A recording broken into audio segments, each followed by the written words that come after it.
Hi ಎಲ್ಲರಿಗೂ ನಮಸ್ಕಾರ. ಸುಮಾಶ್ರೀ ಕಿಚನ್ಗೆ ಸ್ವಾಗತ. ಬೇಸಿಗೆ ಕಾಲ ಶುರುವಾದಾಗಿಂದ ಹೆಚ್ಚು ನೀರನ್ನ ಕುಡಿತಾ ಇರ್ತೀವಿ. ಹೆಚ್ಚು ನೀರು ಕುಡಿಯೋದ್ರಿಂದ ಹೆಚ್ಚು ಊಟ ಮಾಡೋದಕ್ಕಾಗೋದಿಲ್ಲ. ಇಂಥ ಟೈಮ್ನಲ್ಲಿ ನಮ್ಮ ದೇಹಕ್ಕೆ ಎನರ್ಜಿ ಅನ್ನೋದು ಬೇಕಾಗುತ್ತೆ. ನಾವು ಹಣ್ಣಿನ ಜ್ಯೂಸ್ ಕುಡಿಯೋದ್ರಿಂದ ನಮ್ಮ ದೇಹಕ್ಕೆ ಒಂದು ಶಕ್ತಿಯನ್ನು ಕೊಡಬಹುದು. ಇವತ್ತು ನಾವು ನಮ್ಮ ದಾಹನ ಕಡಿಮೆ ಮಾಡುವಂತಹ ಆರೋಗ್ಯಕರವಾದ ಮತ್ತು ಅಷ್ಟೇ ರುಚಿಯಾದ ಕರ್ಬೂಜದ ಹಣ್ಣಿನ ಜ್ಯೂಸನ್ನ ಮಾಡ್ತಾಯಿದ್ದೀವಿ. ಇದು ಜ್ಯೂಸ್ ಅಂಗಡಿಯಲ್ಲಿ ಸಿಗುವಂತಹ ಜ್ಯೂಸ್ ರೀತಿಯೇ ತುಂಬ ಟೇಸ್ಟಿಯಾಗಿರುತ್ತೆ.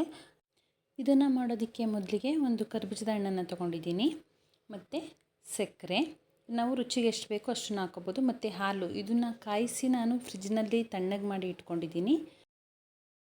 ಸ್ವಲ್ಪ ಐಸ್ ಕ್ಯೂಬ್ಸ್ ಮತ್ತು ಐಸ್ ಕ್ರೀಮ್, ಇದು ಕೂಡ ಆಪ್ಷನಲ್, ಬೇಕಾದರೆ ಹಾಕೋಬೋದು. ಕೊನೆಯದಾಗಿ ಡ್ರೈ ಫ್ರೂಟ್ಸ್, ಇದನ್ನು ಬಾದಾಮಿನ ನಾನು ಸಣ್ಣದಾಗಿ ಕಟ್ ಮಾಡಿ ಇಟ್ಕೊಂಡಿದ್ದೀನಿ. ಈಗ ಮೊದಲಿಗೆ ಒಂದು ಕರ್ಬೂಜ ಹಣ್ಣನ್ನು ಕಟ್ ಮಾಡ್ಕೊಳ್ಳೋಣ. ನೋಡಿ, ಒಳಗಡೆ ಬೀಜಗಳೆಲ್ಲ ಇರುತ್ತೆ. ಮೊದಲಿಗೆ ನಾವು ಹಣ್ಣಿಂದ ಬೀಜನ ತಗೋಬೇಕು. ಈ ರೀತಿ ಒಂದು ಸ್ಪೂನ್ನ ಸಹಾಯದಿಂದ ಒಳಗಡೆ ಇರುವಂಥ ಬೀಜನೆಲ್ಲ ನಾವು ನೀಟಾಗಿ ಆಚೆ ತಗೋಬೋದು. ನೋಡಿ, ಸ್ಪೂನಿಂದ ಎಷ್ಟು ನೀಟಾಗಿ ಆಚೆ ತೆಗಿಬೋದು. ಆಮೇಲೆ ಹಣ್ಣಿನ ಮೇಲಿರುವಂಥ ಸಿಪ್ಪೆಯನ್ನೆಲ್ಲ ತೆಗಿಬೇಕಾಗುತ್ತೆ. ಬೀಜ ಮತ್ತು ಸಿಪ್ಪೆಯನ್ನೆಲ್ಲ ತೆಗೆದಾದ ನಂತರ ಕರ್ಬೂಜದ ಹಣ್ಣನ್ನು ಈ ರೀತಿ ಸಣ್ಣದಾಗಿ ಕಟ್ ಮಾಡ್ಕೊಳ್ಳೋಣ.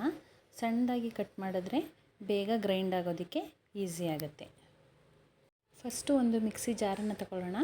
ಸ್ವಲ್ಪ ದೊಡ್ಡದಾಗಿರೋ ಜಾರನ್ನು ತೊಗೊಂಡ್ರೆ ಒಳ್ಳೆಯದು, ಯಾಕೆಂದರೆ ಜ್ಯೂಸು ಹೊರಗೆ ಚೆಲ್ಲೋದಿಲ್ಲ. ಇವಾಗ ಇದಕ್ಕೆ ಕಟ್ ಮಾಡಿ ಇಟ್ಕೊಂಡಿದ್ದಂತಹ ಕರ್ಬೂಜದ ಹಣ್ಣನ್ನು ಹಾಕೋತಾ ಇದ್ದೀನಿ. ನಂತರ ಸಕ್ಕರೆನ ಸೇರಿಸ್ಕೊಳ್ಳೋಣ.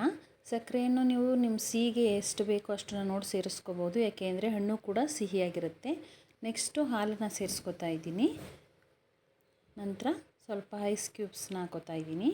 ಇವಾಗ ಇದನ್ನು ಮಿಕ್ಸಿ ಜಾರನ್ನ ಕ್ಲೋಸ್ ಮಾಡಿ ಗ್ರೈಂಡ್ ಮಾಡ್ಕೊಳ್ಳೋಣ. ಒಂದು ಸಲ ಗ್ರೈಂಡ್ ಮಾಡ್ಕೊಂಡಿದ್ದಾದಮೇಲೆ ಐಸ್ ಕ್ರೀಮ್ ಇರುತ್ತಲ್ಲ, ಅದನ್ನು ಸೇರಿಸ್ಕೊಳ್ಳೋಣ. ಇದು ಕೂಡ ಆಪ್ಷನಲ್, ಬೇಕಾದರೆ ಹಾಕೋಬೋದು, ಇಲ್ಲ ಅಂದರೆ ಇಲ್ಲ. ಈಗ ಐಸ್ ಕ್ರೀಮ್ನ ಸೇರಿಸಿ ರುಬ್ಕೊಂಡಿದ್ದಾಗಿದೆ. ನೋಡಿ ಎಷ್ಟು ಚೆನ್ನಾಗಿ ರುಬ್ಬಿದೆ.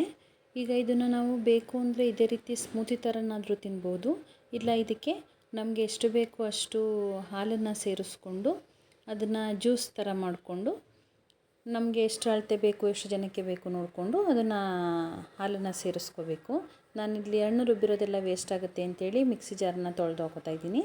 ನೆಕ್ಸ್ಟ್ ಅದಕ್ಕೆ ಎಷ್ಟು ಬೇಕೋ ಅಷ್ಟು ಹಾಲನ್ನು ಸೇರಿಸ್ಕೊಂಡಿದ್ದೀನಿ. ಇವಾಗ ಜ್ಯೂಸ್ ರೆಡಿಯಾಗಿದೆ. ಇವಾಗ ಇದನ್ನು ಒಂದು ಲೋಟಕ್ಕೆ ಶಿಫ್ಟ್ ಮಾಡ್ಕೋತಾ ಇದ್ದೀನಿ. ನೋಡಿ, ಜ್ಯೂಸ್ ತುಂಬ ಚೆನ್ನಾಗಿ ಬಂದಿದೆ. ಈ ಕಡೆ ತೆಳ್ಳಗೂ ಇಲ್ಲ, ಈ ಕಡೆ ತುಂಬ ಗಟ್ಟಿಯಾಗೂ ಇಲ್ಲ. ಈ ಅಳತೆಯಾಗಿ ಜ್ಯೂಸ್ ಇದ್ದರೆ ಸಾಕಾಗುತ್ತೆ. ಕೊನೆಯದಾಗಿ ಇದಕ್ಕೆ ಕಟ್ ಮಾಡಿ ಇಟ್ಕೊಂಡಿದ್ದಂತಹ ಬಾದಾಮಿನ ಸೇರಿಸ್ತಾ ಇದ್ದೀನಿ. ಬಾದಾಮಿ ಹಾಕೋದ್ರಿಂದ ನೋಡೋದಕ್ಕೂ ಕೂಡ ಚೆನ್ನಾಗಿರುತ್ತೆ. ಅದು ಜ್ಯೂಸ್ ಕುಡಿಯುವಾಗ ಮಧ್ಯೆ ಮಧ್ಯೆ ಬಾಯಿಗೆ ಸಿಗ್ತಾಯಿದ್ರೆ ಕುಡಿಯೋದಕ್ಕೂ ಕೂಡ ಚೆನ್ನಾಗಿರುತ್ತೆ. ಇವಾಗ ನೋಡಿ, ಅಂಗಡಿನಲ್ಲಿ ಸಿಗುವಂತಹ ಜ್ಯೂಸ್ ರೀತಿಯೇ ಕರ್ಬೂಜದ ಹಣ್ಣಿನ ಜ್ಯೂಸ್ ರೆಡಿಯಾಗಿದೆ.